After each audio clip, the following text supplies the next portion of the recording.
Construction at the restaurant. My voice echoed through my Pittsburgh kitchen as I stared at my phone. But you said Easter brunch was already booked.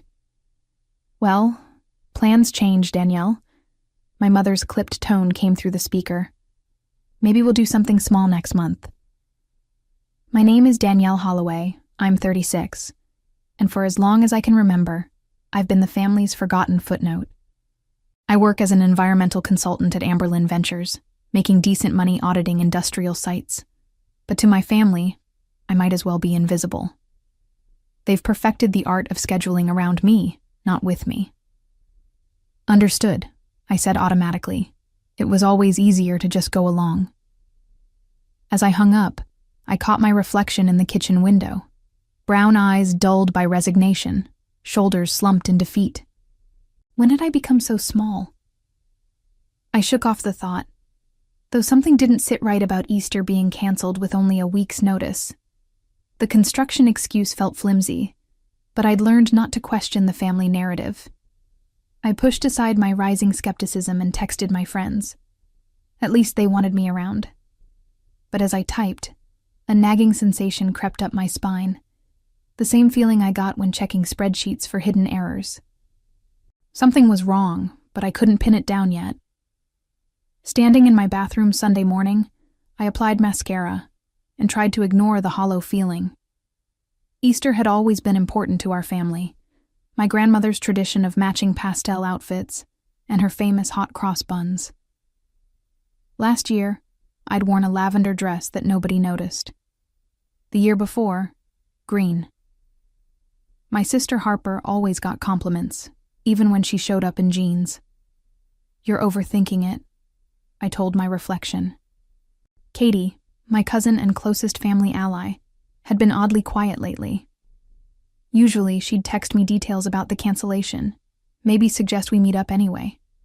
But her silence felt different this time. At family gatherings, she was my buffer, the one person who remembered to include me in photos, to ask about my job. I remembered last Thanksgiving when my Aunt Patricia asked if I was still doing that environmental thing. Katie had jumped in. She's auditing major companies. It's important work. My mother had just nodded absently, then turned to discuss Harper's latest interior design project. My phone buzzed, texts from my friends confirming brunch at the North Peak Grill. At least someone wanted my company. I slipped into a soft blue dress, telling myself this was better anyway. No forced small talk, no competing with Harper's latest achievements. Just mimosas and genuine conversation. Still, as I grabbed my keys, I noticed the family group chat, the one I'd been removed from 3 months ago when they switched to a smaller planning group. They'd claimed it was just for the holiday committee, but everyone was in it except me. The North Peak Grill hummed with Easter energy. My friends, Jules from yoga class and Brooke from the environmental board, welcomed me with genuine hugs. We settled at a sunny table, mimosas glinting like liquid gold. So your family canceled? Jules asked, stirring her drink. Construction, I said automatically, the lie tasting bitter on my tongue. Brooke raised an eyebrow. In April? That's odd timing. Right? I shrugged, deflecting. But my mom said... My phone lit up mid-sentence. A notification from Katie. My heart lurched. She never used the group chat when I was explicitly excluded. I grabbed my phone, nearly dropping it. Katie. Best private dining room ever. Below, a string of photos. My breath caught. The Goldspur Collective restaurant's private room, walls gleaming with Easter decorations. My mother at the head table, wearing her signature pearl earrings. My father in his Sunday suit. Harper, perfectly poised in cream-colored silk. Aunts, uncles, cousins. Even the Johnsons from next door. Everyone I'd just been told wouldn't be gathering today, seated at a massive table set with fine china and pastel flowers. My hands shook as I scrolled through the images. There was Grandma's Easter bread, the one she supposedly didn't have time to make this year. There were the matching pastel napkins my mother always insisted upon. There was my own empty place setting, right between Uncle Tom and Aunt Susan, pretending I simply didn't exist. Jules noticed my sudden pallor. "Danny, everything okay?" "Fine," I managed, my voice thick with shock. My fingers moved on autopilot, screenshotting each photo before Katie could delete them. The evidence mounted with each click, but the real sting came with Katie's next message. "Sorry, wrong group." Too late. The truth stared back at me from my phone screen. A carefully orchestrated lie designed to keep me away. My family hadn't just excluded me, they'd actively deceived me, then gathered to celebrate without me. The betrayal cut deeper than any accidental oversight ever could. I set my phone down with deliberate care, though inside something fundamental was shifting. For years, I'd accepted their treatment as thoughtless oversight. But this was intentional cruelty. My hands were steady as I lifted my mimosa, though every part of me wanted to scream. The private dining room in the photos mocked me, a space large enough to include everyone, yet somehow not big enough for me. I'd been erased from their Easter celebration as thoroughly as if I'd never existed, but now I had proof of their deliberate deception, and something told me this evidence would become crucially important. The weeks after Easter were torture. Each family member continued acting as if nothing had happened. My mother called once to criticize my silence lately, but never mentioned Easter. Harper texted a selfie from her new apartment, complete with matching throw pillows. Not one word about the gathering. I went about my days at Amberlin Ventures, auditing environmental compliance reports, but my mind kept drifting to those screenshots. I'd saved them in a separate folder titled Project Family Reunion. I wasn't sure yet what I'd do with them, but they felt like ammunition I might need. At work, my boss Preston noticed my distraction during our weekly meeting. "Everything okay, Danielle? You seem elsewhere today." "Just some family stuff," I managed. Preston nodded knowingly. "Family's complicated. Take care of yourself." His kindness almost broke me. Why couldn't my actual family offer such basic consideration? I excused myself to the bathroom, looking at the screenshots again, trying to understand how they could be so cruel. The worst part wasn't even being excluded. It was being so thoroughly erased that my own cousin could accidentally include me in photos meant for someone else. 2 weeks passed. My phone rang Saturday morning, an unknown Pittsburgh number. Heart racing irrationally, I answered. "Danielle, it's Aunt Patricia. We're planning Memorial Day lunch at the club. You'll come, right?" The casual request felt like stepping into quicksand. "The club?" "The Hollowgate Club, dear. Where we always go, 1 o'clock. Don't be late like last time." Last time? What last time? I hadn't been invited to Memorial Day in 3 years. My mouth opened to ask, but she'd already hung up. My hands trembled as I stared at the phone. This had to be another setup. The club was the family's fancy venue for major celebrations. Weddings, graduations, retirement parties. They'd never include me for something so significant. Unless... I couldn't shake the feeling this was related to Katie's accidental Easter reveal. Maybe they suspected I knew. Maybe they were testing me. Or maybe they'd decided to make amends in their own twisted way. Whatever it was, I felt like prey walking into a carefully laid trap. The next days crawled by. I checked my phone obsessively, waiting for the cancellation call that surely would come, but it never did. Instead, Harper texted Thursday night, "Looking forward to seeing you Monday." The message felt wrong. Harper never looked forward to seeing me. This was definitely a trap. But what kind? And why? I'd kept quiet about Easter, never confronted anyone. What more did they want? As Memorial Day approached, my anxiety built. I tried focusing on work, but even my environmental audits couldn't distract me. My boss Preston suggested I take Friday off to recharge for the weekend, not realizing my weekend would be an emotional minefield. I stood in my closet Friday evening, staring at clothes that might or might not matter. Should I dress up for a family event I wasn't actually invited to? Or would showing up prepared expose that I knew about their Easter deception? The screenshots on my phone seemed to pulse with importance. Whatever was happening Monday, I had a feeling those photos would play a crucial role. I just had to figure out how to use them without burning down every remaining family bridge.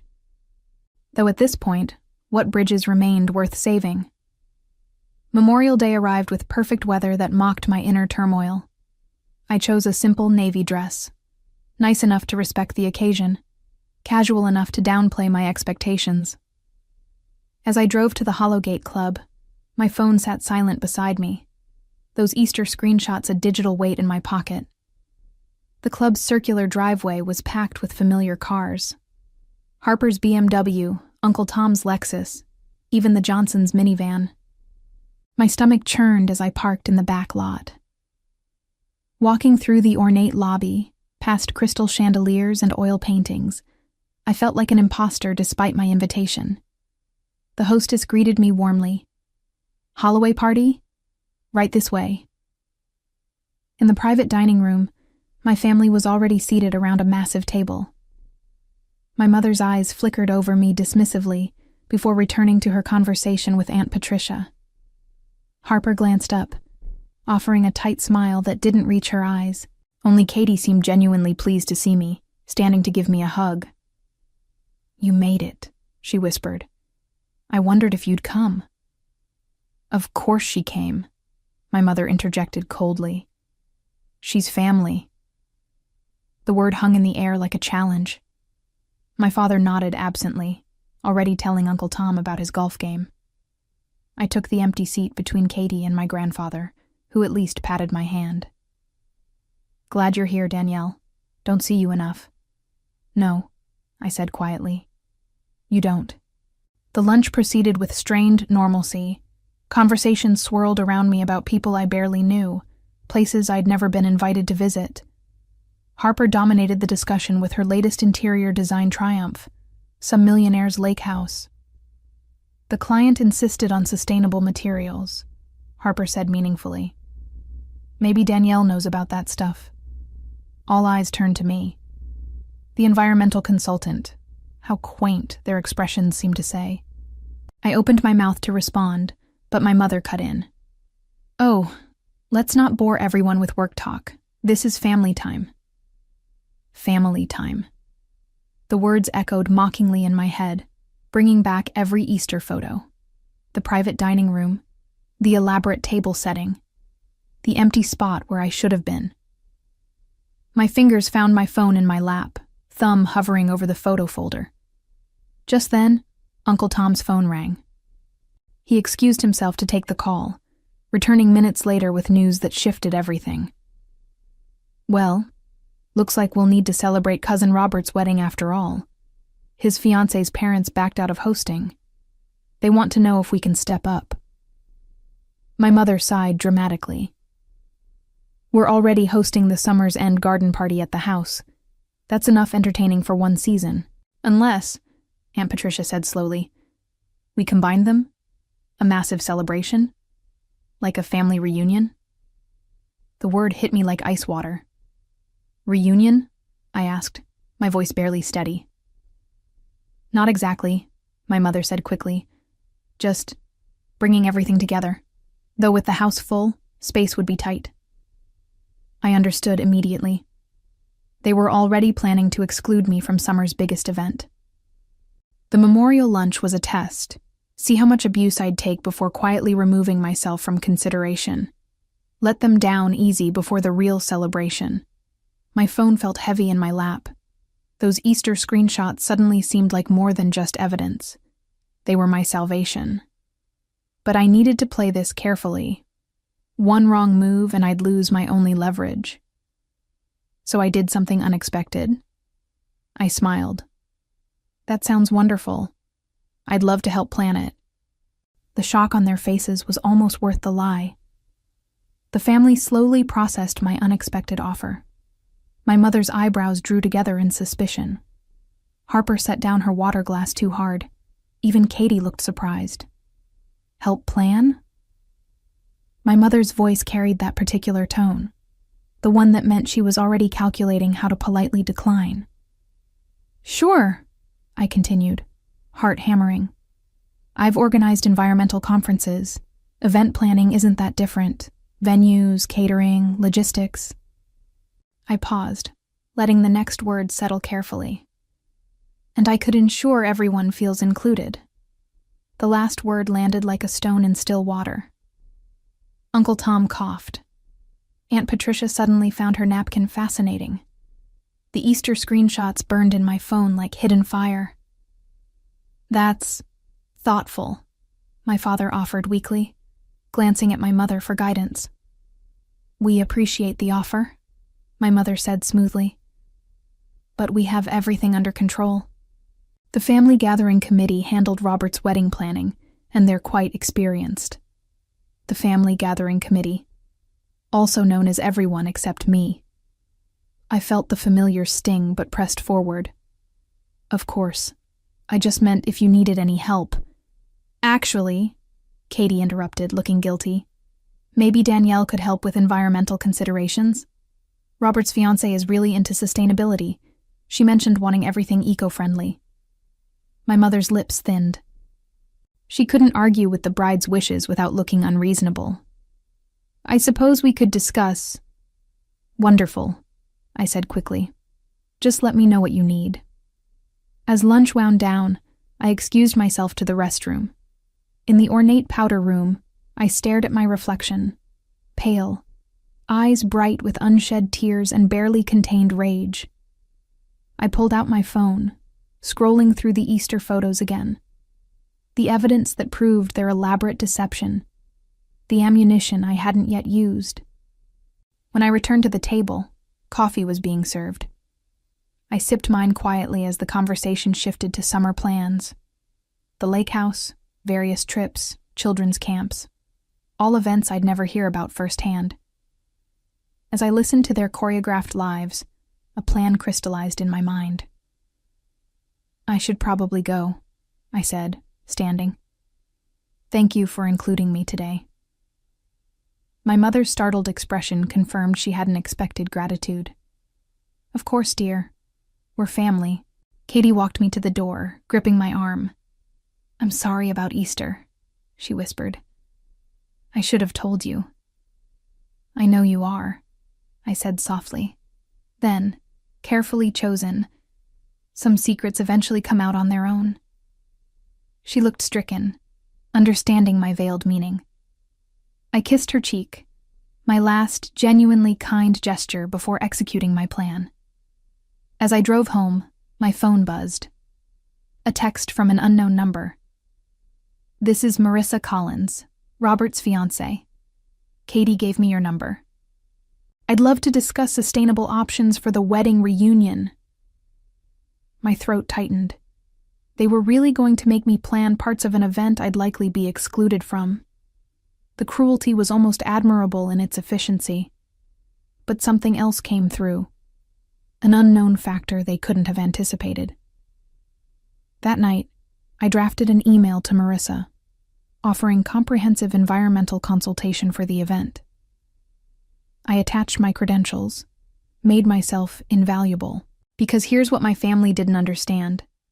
When you have leverage, sometimes the best revenge is making yourself indispensable. My phone glowed with those Easter screenshots, evidence of betrayal, proof of deception. But now they were something more. Insurance for the future I was about to create. A future where I wouldn't be invisible anymore. One way or another, they'd finally see me. "Marissa loved your sustainability proposal," Katie texted 2 days later.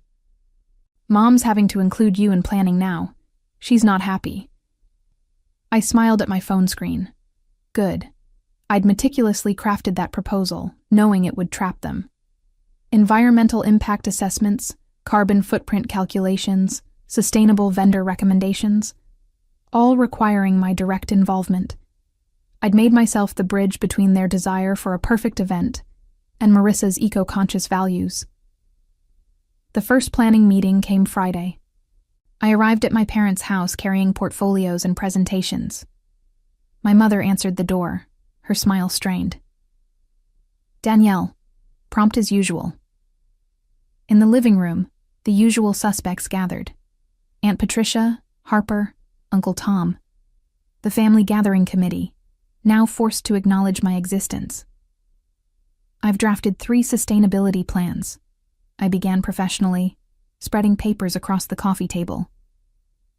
Each tier offers different environmental benefits. The platinum package could actually save money long term. My mother studied the documents reluctantly. This seems comprehensive. It is. Marissa will appreciate the thoroughness. I pulled out my phone deliberately. I documented similar projects for Amberlin Ventures. Would you like to see? As I swiped through work photos, the Easter screenshots remained safely in my Project Family Reunion folder.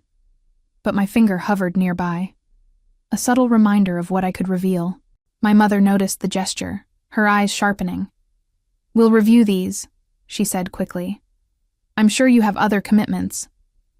Actually, I cleared my schedule. Marissa and I have a conference call Monday to finalize details.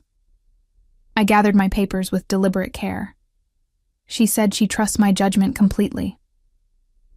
The power shift was palpable. For once, they needed me more than I needed them. I was no longer the forgotten daughter they could exclude at will. I was the environmental consultant with the bride's ear, essential to their perfect event. And everyone in that room knew it. Over the following weeks, I wove myself into every aspect of the event. Marissa and I developed a genuine rapport. She wasn't just eco-conscious, she was genuinely kind. As we discussed catering options via video chat, she mentioned something that shifted everything. Katie said you're so organized. I can't believe your family doesn't involve you more often. Her smile faltered. Oh, did I say something wrong? No, I assured her, though my mind raced. Actually, there's something you should know. I made a decision. Scrolling to my Easter photos, I turned my laptop screen toward her. This was Easter Sunday, the day my mother told me our family brunch was canceled due to construction. Marissa's face transformed from confusion to outrage as I showed each photo. Oh my God. They deliberately excluded you? And planned to invite me to help organize the event I'd likely be disinvited from? Her anger was cathartic. That's unconscionable. She paused, considering. You know, Robert and I were considering posting our wedding photos in a sustainability article for the Pittsburgh Environmental magazine, with your expertise highlighted. A slow smile spread across my face. That sounds wonderful. By evening, Marissa had texted Robert about my Easter revelation. By morning, Robert had called every family member, livid at their treatment of me. My phone exploded with messages. Katie, I'm so sorry. I should have defended you better. Uncle Tom, we need to talk about this properly. Even Harper. Mom's freaking out. Robert's threatening to cancel everything. But the text that satisfied me most came from my mother. We need to discuss this family situation. Let's meet privately. The balance had finally tipped in my favor. For once, they would have to face consequences for their cruelty. Now I stood here in my Pittsburgh kitchen, watching my family's carefully constructed facade crumble through text messages and voicemails. The Easter screenshots that once made me feel invisible now gave me complete clarity about who I was. Not the forgotten daughter, but the woman who finally found her voice.